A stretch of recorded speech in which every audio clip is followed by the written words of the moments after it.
I mean, it's like, could you imagine Cinderella being like, well, gee, I really like you, Prince, and I'd really like to go to your palace, but, you know, my stepsisters really like having a live-in maid. I mean, that's really the power of transformation, that I, by my very presence, might transform the power dynamics of a relationship, that I, by my very presence, might change the circumstances and events surrounding a situation or an experience, that I might, by my very presence, alter the social, political, business, and religious forces currently dominating the world.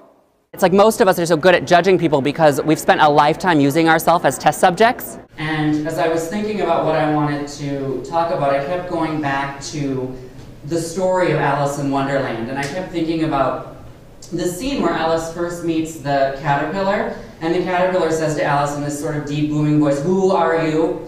Which I think is really the quintessential question for spirituality, who am I? It's a question that we are constantly asking ourselves at all these different moments, and then constantly getting different answers to.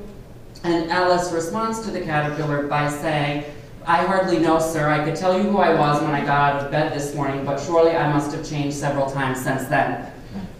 And I feel that so frequently in my own life, that I'm both everything I've ever been and yet nothing I've ever been before at the same time.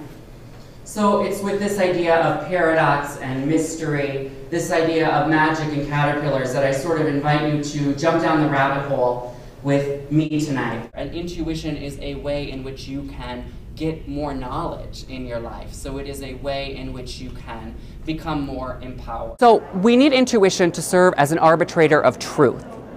It's our spiritual sieve, it's our spiritual GPS. I think the word conscious is the empowerment here, because free will does not lie in whether or not you engage. By virtue of having a human experience, you will engage the world around you.